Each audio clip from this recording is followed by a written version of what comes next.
সাল্লাল্লাহু আলাইহি ওয়াসাল্লাম। মুআজ্জাজ মুহতারাম, সম্মানিত মুসল্লিয়ান কিরাম, আমরা সর্বপ্রথম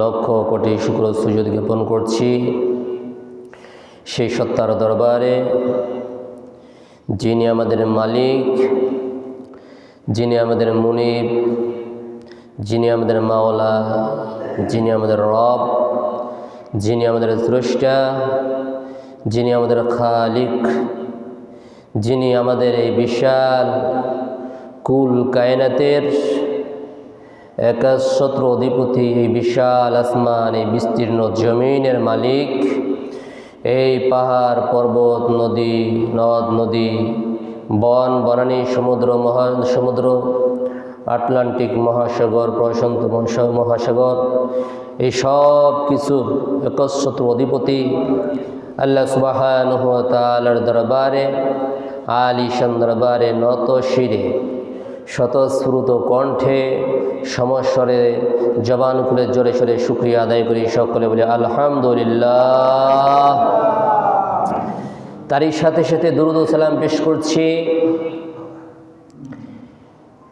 বিশ্ব নবী তাজদারে মদিনা সরকারে দু আলম রহমতুল্লিল আলামিন খাতামুন নবীন বিশ্বনবী রহমতুল্লিল আলামিনের রওজা মুবারকে আল্লাহ তাআলা আমাদের পক্ষ থেকে আমাদের দুরূদ ও সালামগুলো বিশ্বনবীর রওজা মুবারকে পৌঁছে দেন। সকলে আল্লাহুম্মা আমিন।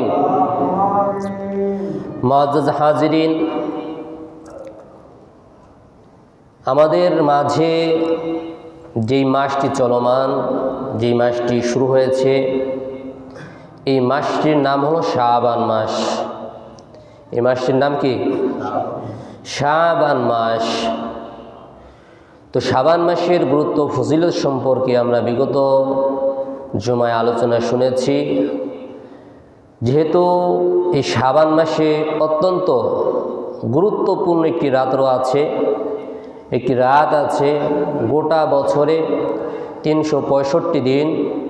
এই 365 দিনের ভিতরে সবথেকে দামি এবং মর্যাদাশীল রাত হলো 5টি। কয়টি? 5টি। এই 5টির ভিতরে দ্বিতীয় নম্বরে যে রাতটি আছে সেটা হলো লাইলাতুল বরাত, যেটাকে আমরা শবে বরাত বলে চিনি বা জানি বা আমাদের মাঝে পরিচিত।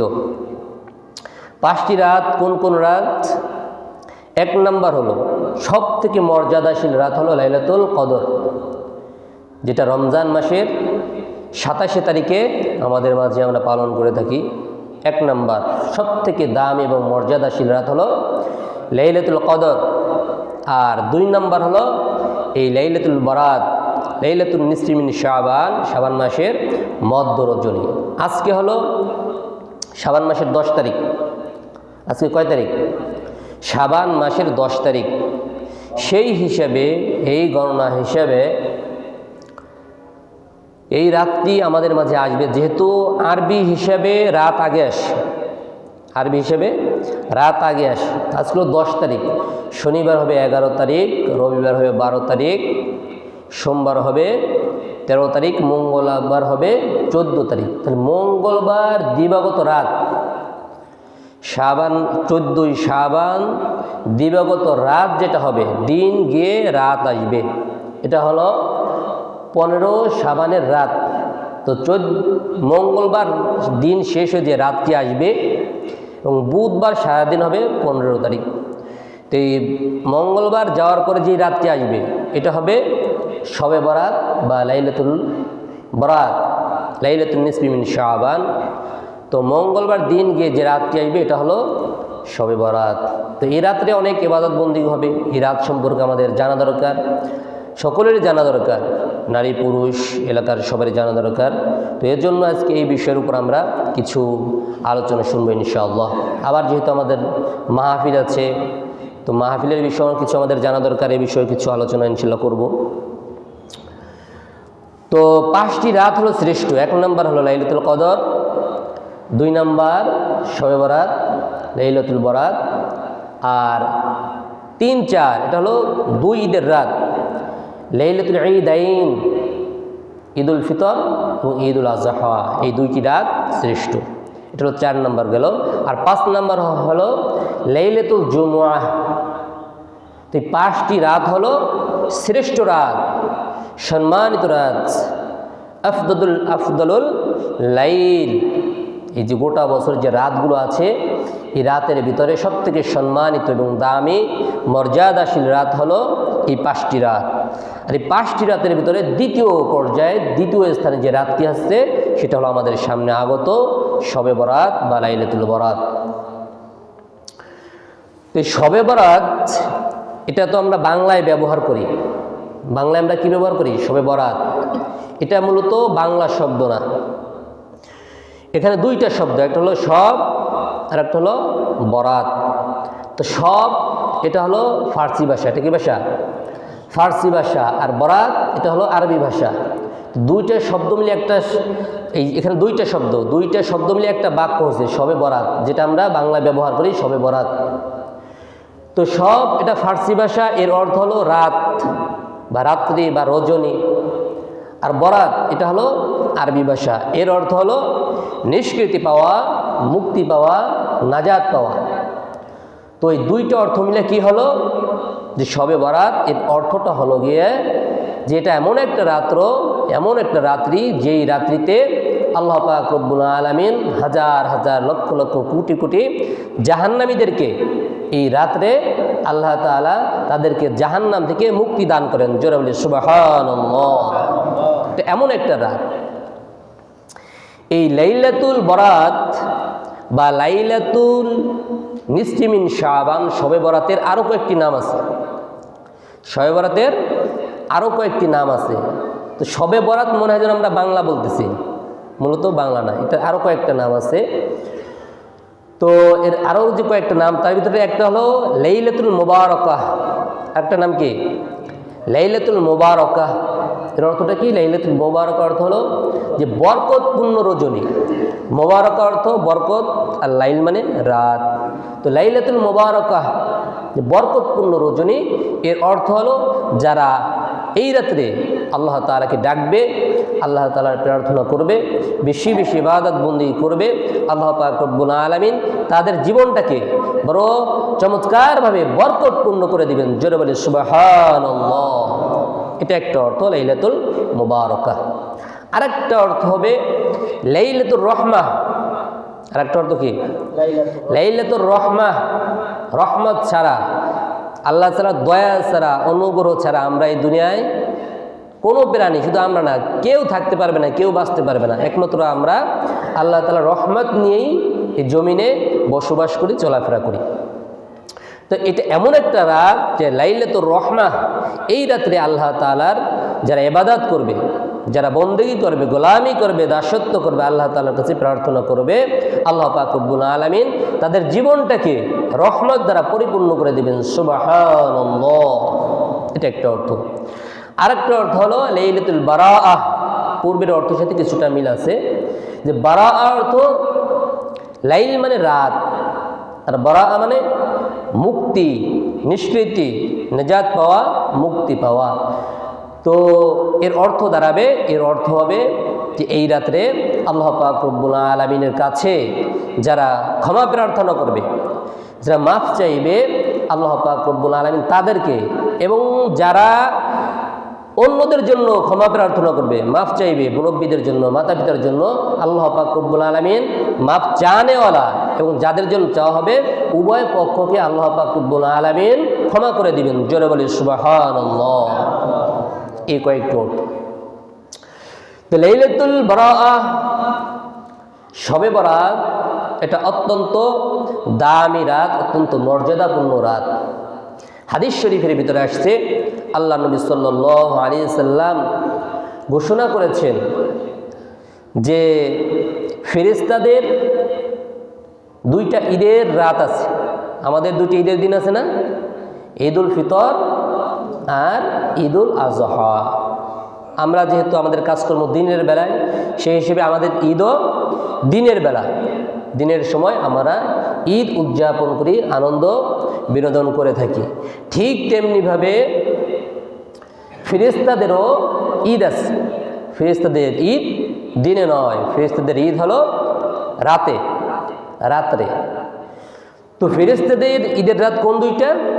একটা হলো লাইলাতুল কদর, আর একটা হলো লাইলাতুল বারাআহ, শবে বরাত।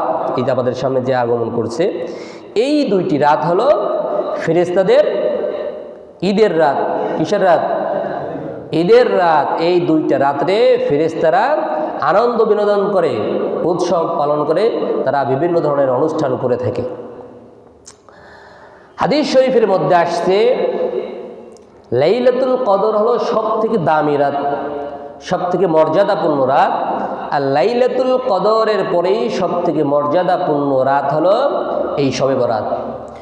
আল্লাহর নবী, বিশ্ব নবী রাহমাতুল লিল আলামিন হাদিস শরীফের ভিতরে ঘোষণা করেছেন, মা মিন লাইলাতিন বাদা লাইলাতুল কদরি মিন লাইলাতিন নিসফি মিন শাবান। ও আমার উম্মতেরা, আল্লাহ পাক রব্বুল আলামিন 365টি রাত সৃষ্টি করেছেন। এই 365 রাতের ভিতরে সব থেকে দামি, সব থেকে মূল্যবান, মহামর্যাদাশীল, সব থেকে দামি রাত হলো লাইলাতুল কদর। আর লাইলাতুল কদরের পরে সব থেকে দামি এবং মর্যাদাশীল রাত হলো লাইলাতুন নিসফি মিন শাবান, লাইলাতুল বারাআহ। লাইলাতুল বারাআহ, শবে বরাত হলো সব থেকে দামি এবং মর্যাদাশীল রাত। জোরে বলি সুবহানাল্লাহ।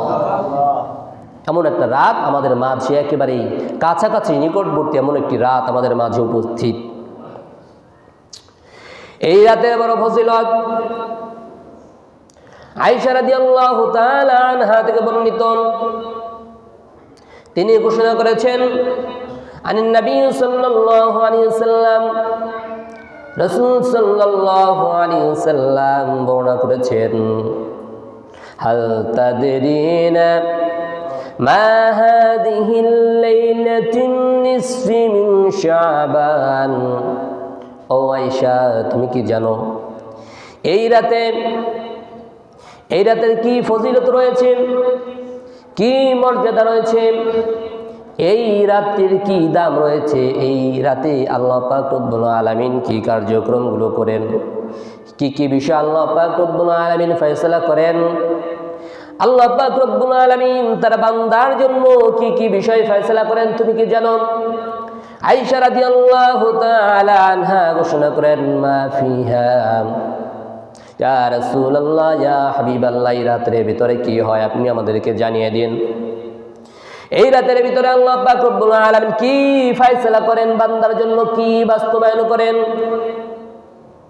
আল্লাহর নবী, বিশ্ব নবী রাহমাতুল লিল আলামিন ঘোষণা করেন, ফিহা আইয়ুকতাবা কুল্লু মাউলুদিন মিন বানি আদম ফি হাদিহি সানাত। জোরে বলি আল্লাহু আকবার।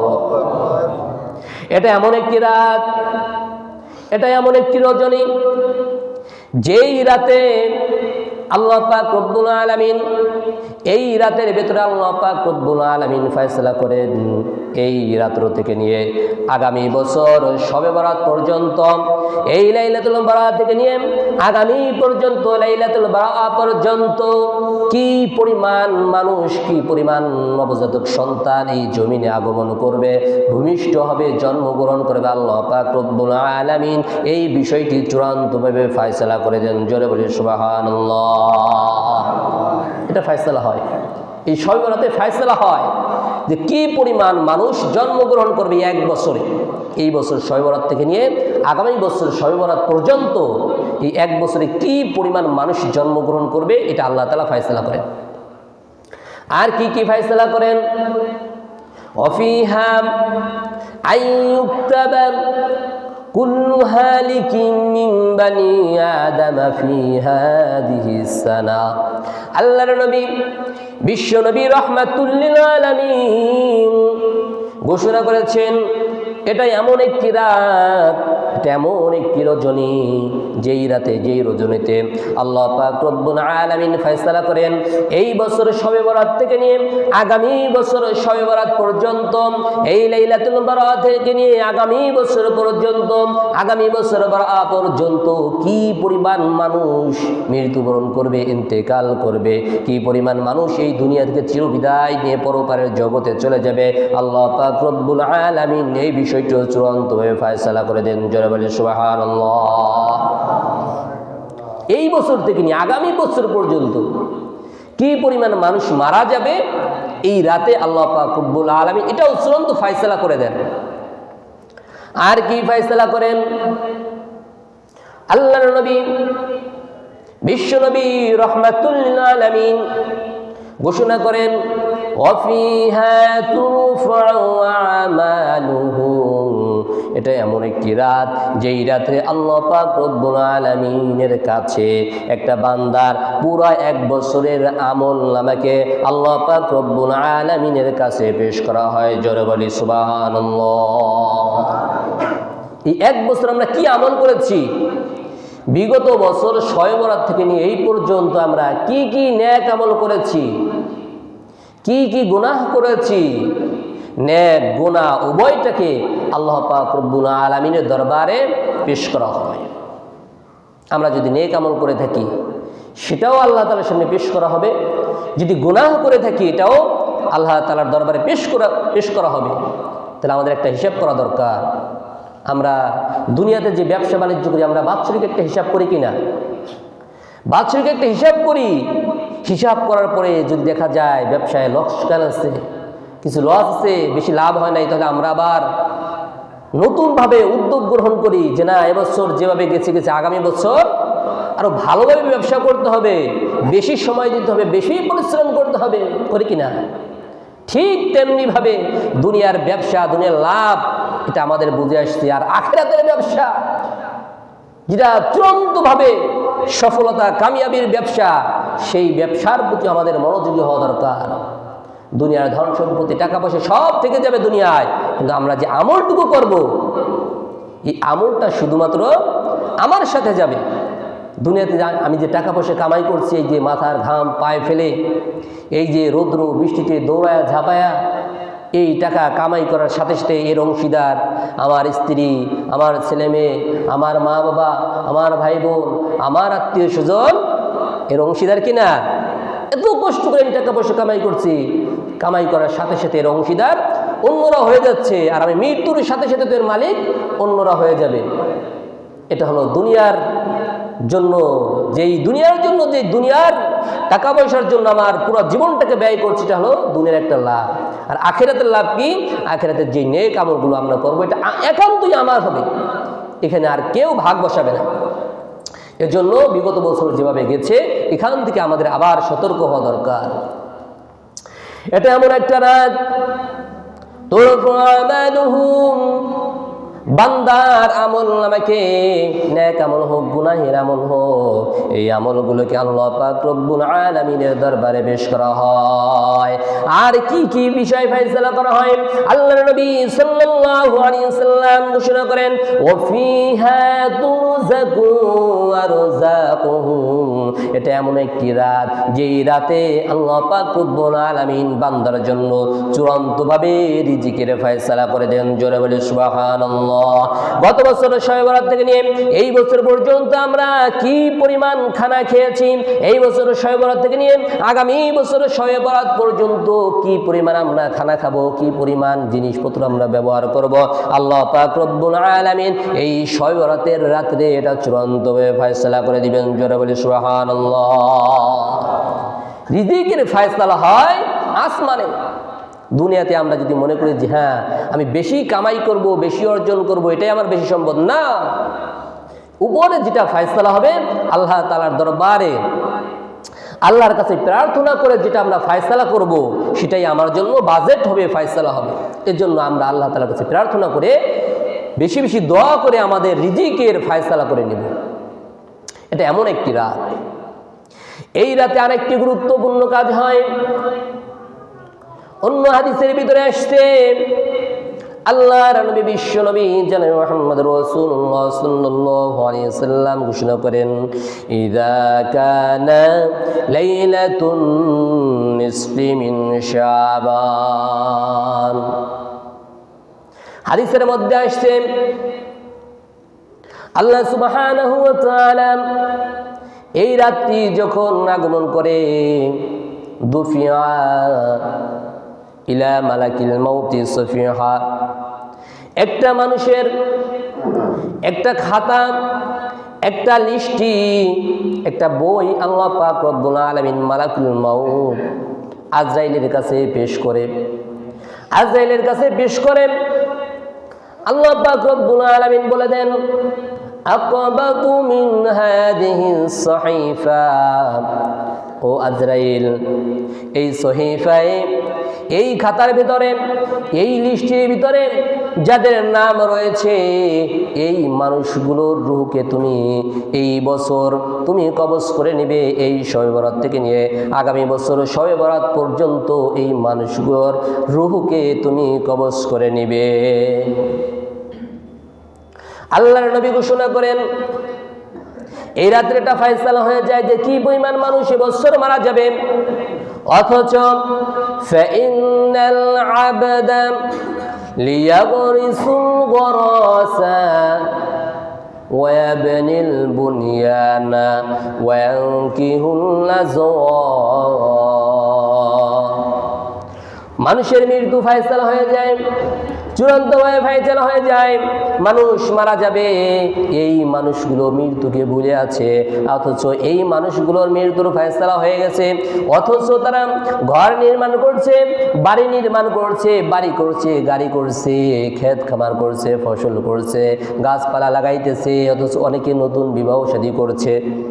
সবাই প্রত্যেকের কাজ কাম নিয়ে ব্যস্ত আছে, ঘরের জন্য ব্যস্ত, চাকরির জন্য ব্যস্ত, গাড়ির জন্য ব্যস্ত, ফ্যামিলির জন্য ব্যস্ত, অথচ তার মৃত্যুর প্রতি কোনো খেয়াল নেই, কোনো খবর নাই।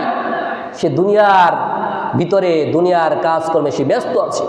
লিয়াবরিসুল গরাস ওয়া ইয়াবনিল বুনিয়ানা, সে ঘর বাড়ি নির্মাণে ব্যস্ত আছে। কিভাবে সে তার বাড়িটা সাজাবে, কিভাবে তার ঘরটাকে সাজাবে, কিভাবে তার সে গাড়িটাকে সাজাবে, এটা নিয়ে সে ব্যস্ত আছে। আজকে দুনিয়ার মানুষের অবস্থা হলো এই যে আগামী বছর মৃত্যুর ফয়সালা হয়ে আছে, অথচ তার কোনো খবর নাই।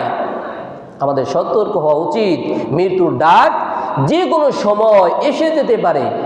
এই জন্য মৃত্যু যে কোনো সময় এসে যেতে পারে, অতএব মৃত্যু আসার আগে আমাদেরকে সতর্ক হতে হবে, মৃত্যুর জন্য প্রস্তুতি গ্রহণ করতে হবে। আল্লাহ পাক রব্বুল আলামিন আমাদেরকে মৃত্যু আসার পূর্বেই মৃত্যুর জন্য প্রস্তুতি নেওয়ার তৌফিক দান করেন। সকলে বলি আল্লাহুম্মা আমিন।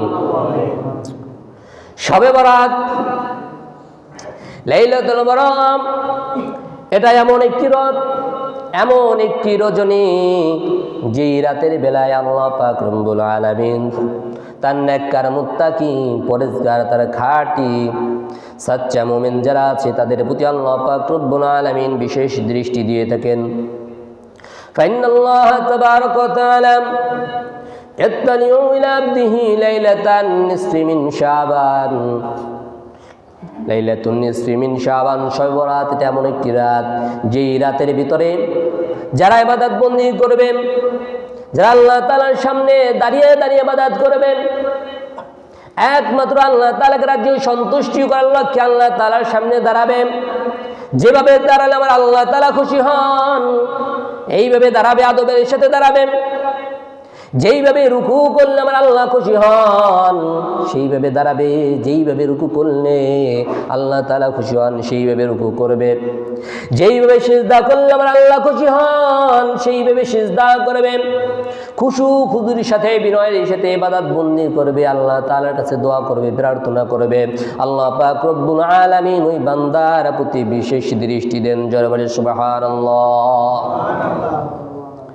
এই বান্দাগুলোকে আল্লাহ পাক রব্বুল আলামিন ডাক দিয়ে বলেন, ও আমার বান্দারা, আল্লাহ পাক রব্বুল আলামিন ওই সময় প্রথম আসমানে চলে আসেন। অন্য হাদিসের ভিতরে আসছে ইয়ানজিলুল্লাহু ইলাস সামাঈদ দুনিয়া লাইলাতান নিসফি মিন শাবান। আল্লাহ পাক রব্বুল আলামিন যখন বান্দার প্রতি বান্দা যখন আল্লাহ তাআলাকে ডাকতে থাকেন ইখলাসের সাথে, আল্লাহ পাক রব্বুল আলামিনকে ডাকতে থাকেন, একমাত্র আল্লাহ তাআলাকে রাজি হয়ে সন্তুষ্টি করার লক্ষ্যে আল্লাহ তাআলাকে ডাকতে থাকেন, আল্লাহ আপনি আমার মালিক, আমি আপনার গোলাম, আপনার সামনে উপস্থিত। তখন আল্লাহ পাক রব্বুল আলামিন আর আরশে আজিমে থাকতে পারেন না, তিনি প্রথম আসমানে চলে আসেন। এসে ওই বান্দার প্রতি আল্লাহ পাক রব্বুল আলামিন সম্বোধন করে বলেন, ও আমার বান্দা, হাল মিন মুস্তাগফিরিন ফাগফির লাহ, তুমি কি গুনাহগার? আরো কি আছো গুনাহগার? আমার কাছে ক্ষমা প্রার্থনা করো, আমার কাছে মাফ চাও, আমি তোমার গুনাহ সমূহকে ক্ষমা করে দিব। হাল মিন মুস্তারজিকিন ফারজুকাহু, আল্লাহ পাক রব্বুল আলামিন বান্দাকে বলতে থাকেন, কে আছো অভাবগ্রস্ত? আমার কাছে বলো, আমার কাছে চাও, আমার কাছে প্রার্থনা করো, আমি তার অভাব অনটনকে দূর করে দিব, তাকে আমি সচ্ছলতা দান করব, তার রিজিকের ব্যবস্থা করে দিব। জোরে বলে সুবহানাল্লাহ। আল্লাহ পাক রব্বুল আলামিন এই বান্দাদেরকে বলতে থাকেন, হাল মিন সাইলিন ফাউতিয়াহু, কি আছো প্রার্থনাকারী? কার কি প্রয়োজন আমার কাছে বলো, আমি তোমাদের সকল প্রয়োজন মিটিয়ে দিব। কে আছো বিবাদগ্রস্ত? হাল মিন মুবতালা ফাউআফিহু, এই রাতে আল্লাহ পাক রব্বুল আলামিন বান্দাদেরকে ডাকতে থাকেন, কে আছো বিপদগ্রস্ত? কে আছো মুসিবতের ভিতরে? আমাকে স্মরণ করো, আমাকে ডাকো, আমার কাছে বলো, আমি তোমার সকল বিপদ আপদ বালা মুসিবতকে দূর করে দিব। জোরে বলে সুবহানাল্লাহ। এটা এমন একটি রাত, যেই রাত্রে আল্লাহ পাক রব্বুল আলামিন প্রথম আসমানে চলে আসেন। প্রথম আসমানে এসে বান্দাদেরকে বলতে থাকেন, কে আছো গুনাহগার? আমার কাছে বলো, আমি তার গুনাহ সমূহকে ক্ষমা করে দিব। কে আছো অভাবগ্রস্ত? আমার কাছে বলো, আমি তার অভাবকে দূর করে দিব, রিজিকের ফয়সালা করে দিব। কে আছো বিপদগ্রস্ত, মুসিবতের ভিতরে, বিপদ আপদ বালা মুসিবত কাটে না, বিপদের ভিতরে পতিত হয়ে আছো, আমার কাছে বলো, আমি তার বিপদ আপদ বালা মুসিবত দূর করে দিব। এই যে রাতটি, এটা ইবাদতের রাত, এর জন্য আমাদের উচিত এই রাত্রে বেশি বেশি ইবাদত করা। আমরা যেমনিভাবে মসজিদে ইবাদত করব, বাসায় যেন আমার ফ্যামিলিতে যারা রয়েছে, ছোট ছোট বাচ্চারা রয়েছে, মহিলারা রয়েছে, তারাও যেন বাসা বাড়িতে ইবাদত করে। এটা হলো নফল ইবাদত, মসজিদেও হতে পারে, বাসা বাড়িতেও হতে পারে। কিন্তু ইবাদতের থেকে করণীয় কাজ হলো বেশি বেশি ইবাদত করা, নামাজ পড়া, কোরআনুল কারীম তিলাওয়াত করা, তাসবিহ তাহলিল পাঠ করা, জিকির আজগার করা, অন্যান্য নেক আমল করা, দান সদকা করা, এগুলো হলো নেক আমল। আর বর্জনীয় এই রাত্রে অনেক ধরনের গুনাহের কাজ হয়ে থাকে, আতশবাজি, ফটকা ফুটানো, আরও বিভিন্ন ধরনের আলোকসজ্জা, এই অনেক কিছু কাগজ দিয়ে সাজানো, এগুলো করা যাবে? হ্যাঁ, এগুলো করার কোনো দরকার আছে? এগুলো কি ইবাদতের অন্তর্ভুক্ত? আতশবাজি ফুটানো এটা কি ইবাদত? ফটকা ফুটানো, এই আতশবাজি ফুটোতে গিয়ে, এই ফটকা ফুটোতে গিয়ে এটা তো আগুন দিয়ে করতে হয়। অনেক মানুষ এর দ্বারা অনেক বাড়ি করে আগুন লেগে যায়। আবার যারা এগুলো করতে অনেকে সেই আহত হয়ে যায়, কারণ ওটা ছিটকে গায়ে চলে আসে। তো এই ধরনের গুনাহের কাজ, বিপজ্জনক কাজ, আমরা এগুলোর ভিতরে অংশগ্রহণ করব না। যারা করে তাদেরকেও এই কাজ থেকে বিরত রাখার চেষ্টা করব। বাচ্চাদেরকে বোঝায় রাখবো যে বাবা, টাকা পয়সা খরচ, লক্ষ লক্ষ টাকা এই রাত্রে এই যে আতশবাজি আর ফটকা ফুটতে, এখানে অনেক টাকা ব্যয় হয়ে যায়। একদম অবচয়, এগুলো করা যাবে না। আমরা নিজেকে আমরা বিরত রাখবো, সাথে সাথে আমার আশেপাশে যারা আছে তাদেরকে আমরা বোঝায়, ছোট ছোট বাচ্চারা অনেক সময় বোঝে না, তাদেরকে আমরা বোঝায়া আমরা সঠিক পথে নিয়ে আসার চেষ্টা করব। অনেকে আমরা সন্তানের মায়ায় সন্তান করছি, আমরা মানা করতে পারি না। এই সন্তান যেন কাল কিয়ামতের ময়দানে আমার জাহান্নামের কারণ না হয়ে যায়, সন্তান যেন আমার জাহান্নামে যাওয়ার কারণ না হয়ে, সন্তানকে বোঝায়া সঠিক পথে আনা, এটা আমার দায়িত্ব। এই সন্তান কাল কিয়ামতের ময়দানে আমার বিরুদ্ধে অভিযোগ করবে, এজন্য সতর্ক হওয়া চাই। তো আল্লাহ পাক রব্বুল আলামিন আমাদেরকে এই কথাগুলোর উপর পরিপূর্ণভাবে আমল করার তৌফিক দান করেন। আর যেহেতু আজকে আমাদের মাহফিল